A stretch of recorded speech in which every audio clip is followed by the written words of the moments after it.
Hello guys, welcome back to MK's Biovision biochemistry classes. आज हम लोग बायोकेमिस्ट्री में एंजाइम एक्शन के बारे में पढ़ेंगे। एंजाइम क्या है? Enzymes are biocatalyst mostly made up of protein. कुछ एग्जांपल एक्सेप्शन है, जैसे राइबो एंजाइम जो आरएनए के बने होते हैं, लेकिन ज्यादातर एंजाइम क्या होता है? प्रोटीन या प्रोटीनेसियस नेचर का होता है। एंजाइम्स क्या करते हैं? Enzymes speed up the rate of metabolic reaction at physiological pH without shifting equilibrium। Equilibrium कैसे शिफ्ट नहीं होता है इससे, इसको हम देखते हैं अभी कैसे होता है ये। Enzymes do so bye lowering the activation energy of the reaction. ये क्या करते हैं एंजाइम?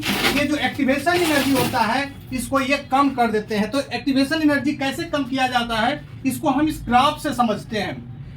एक्चुअली एनर्जी को एब्सोल्यूट टर्म में मेजर नहीं किया जा सकता है। वैसा एनर्जी जो केमिकल रिएक्शन के लिए अवेलेबल एनर्जी है उसको हम फ्री एनर्जी कहते हैं या गिब्स फ्री एनर्जी कहते हैं। तो गिब्स फ्री एनर्जी क्या होता है?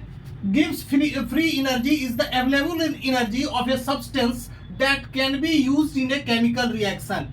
किसी भी रिएक्शन में वो एनर्जी जिसका कि इस्तेमाल होता है उसी को हम गिब्स एनर्जी कहते हैं। क्योंकि एनर्जी तो बहुत तरह का होता है, उसमें एटॉमिक एनर्जी होता है, मॉलिक्यूलर लेवल पर उसमें बॉन्डिंग का एनर्जी होता है। तो जिस एनर्जी का इस्तेमाल एंजाइम्स के द्वारा बॉन्ड को तोड़ने या बॉन्ड को बनाने के लिए होता है, केवल उसी की बात करते हैं। यानी कि वो केमिकल रिएक्शन में जो एनर्जी का इस्तेमाल होता है उसमें क्या परिवर्तन आता है, तो हर सब्सटेंस का अपना अपना एनर्जी होता है। ये सबस्ट्रेट का एनर्जी लेवल है ये, और प्रोडक्ट का एनर्जी लेवल है ये। यानी कि ये जो लाइन है ये शो करता है प्रोडक्ट का एनर्जी, और ये जो लाइन है ऊपर वाला ये सबस्ट्रेट का एनर्जी शो करता है। तो जब यदि एंजाइम नहीं हो तो ये जो इसको एक ट्रांजिशन स्टेट में आना पड़ता है। सबस्ट्रेट को प्रोडक्ट में बदलने के लिए बीच का एक स्टेट उसको पार करना पड़ता है, बीच का स्टेट में आना पड़ता है, that is called transition state.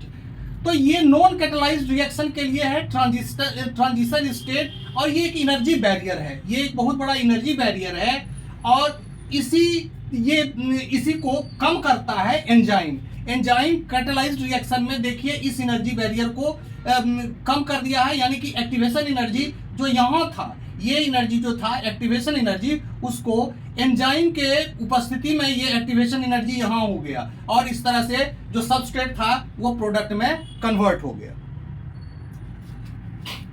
तो ये जो एनर्जी है, ये जो हम देख रहे हैं, दिस इज द सबस्ट्रेट से जो ट्रांजिशन स्टेट एक्वायर करने तक का जो एनर्जी है, that is a big energy barrier that is lower down in presence of enzyme. Enzyme क्या करता है? इसको लोअर कर देता है। आप देखिए कि ये जो एक्टिवेशन एनर्जी है डेल्टा जी प्लस प्लस, ये एक्टिवेशन एनर्जी किसके लिए है?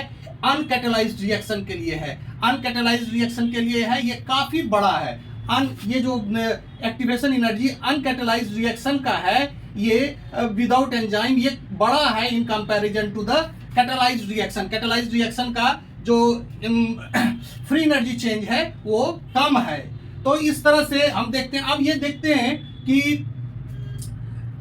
सबस्ट्रेट का अपना एनर्जी है और प्रोडक्ट का अपना एनर्जी है। तो सबस्ट्रेट और प्रोडक्ट को जब हम सबस्ट्रेट के एनर्जी में प्रोडक्ट के एनर्जी को माइनस करते हैं, तो उसके डिफरेंस को हम डेल्टा जी से डिनोट करते हैं। तो ये जो एनर्जी है, that energy is delta G. Enzyme का काम इस डेल्टा जी को परिवर्तित नहीं करना है, ये डेल्टा जी प्लस प्लस को चेंज करता है। यानी कि इसको लोअर एक्टिवेशन एनर्जी को लो करता है। इस एनर्जी से एंजाइम्स के एक्शन का एंजाइम का एक्शन यहाँ मतलब डेल्टा जी पर कोई प्रभाव नहीं डालता है। डेल्टा जी क्या है? Enzymes has no effect on difference in free energy of substrate and product. यानी कि इस एनर्जी पर एंजाइम का कोई प्रभाव नहीं पड़ता है।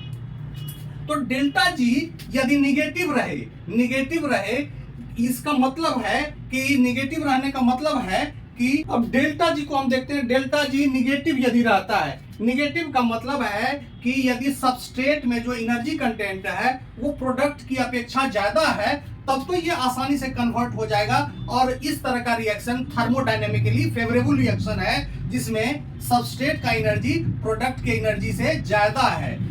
लेकिन जब सबस्ट्रेट का एनर्जी प्रोडक्ट के एनर्जी से कम होता है तो वैसा रिएक्शन क्या होता है, थर्मोडायनेमिकली अनफेवरेबल रिएक्शन होता है। वैसे रिएक्शन को कराने के लिए हमको एक्सटर्नल एनर्जी देना पड़ता है या मेटाबॉलिक पाथवे में ये किसी एनर्जेटिकली फेवरेबल रिएक्शन के साथ कपल हो जाते हैं। तो कपल हो जाते हैं यानी कि मान लीजिए कि इसको कराने के लिए एटीपी की जरूरत पड़ेगी, एटीपी हाइड्रोलाइसिस होगा तब इस तरह का जो रिएक्शन है वो हो पाएगा। यानी कि जिसमें डेल्टा जी पॉजिटिव है वैसे रिएक्शन को कराने के लिए एटीपी की जरूरत पड़ती है या फिर कोई वैसा रिएक्शन होगा जो इसको एनर्जी देगा। इसमें डेल्टा जी निगेटिव है, ये खुद होता है और अल्टीमेटली क्या होता है कि ये चाहेगा कि हम इक्विलिब्रियम को गेन कर लें। अब देखिए यहाँ gives energy is a thermodynamic potential which is minimized when the system reaches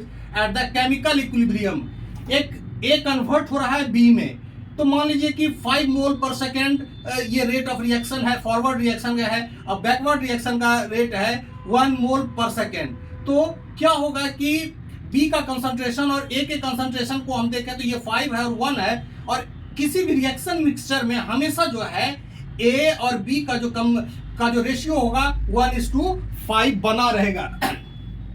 ऐसा इसलिए होता है कि यदि एंजाइम का द्वारा ये रिएक्शन कैटेलाइज्ड हो या ना हो, ये जो rate of forward and backward reaction है इसके रेट को बढ़ाता है एंजाइम, लेकिन ये एंजाइम इक्विलिब्रियम पोजीशन को शिफ्ट नहीं करता है। इसीलिए मैंने कहा कि ये विदाउट शिफ्टिंग द इक्विलिब्रियम, यानी कि इक्विलिब्रियम के पोजीशन को शिफ्ट नहीं करता है, के का मान को वो डिस्टर्ब नहीं करता है, के का मान हमेशा अस्थिर रहता है। Even in the presence of enzyme the के रिमेन्स कांस्टेंट, मतलब एंजाइम रहे या एंजाइम न रहे ये के हमेशा अस्थिर रहेगा। चेंज क्या करेगा कि ये रिएक्शन फास्टर हो जाएगा। इक्विलिब्रियम स्टेट को आने में यदि 5 मिनट लग रहा है तो यदि हम कैटालिसिस का प्रयोग करेंगे तो वो 1 ही मिनट में इक्विलिब्रियम का स्टेट प्राप्त कर लेगा। यानी क्योंकि ये जो है एक्टिवेशन एनर्जी को कम कर देगा और दोनों तरफ का रिएक्शन फास्टर हो जाएगा। फॉरवर्ड रिएक्शन और बैकवर्ड रिएक्शन दोनों समान गति से बढ़ेंगे। इस इक्विलिब्रियम है वो मेंटेन्ड रहेगा, वो शिफ्ट नहीं होगा। Thank you, keep watching, okay bye.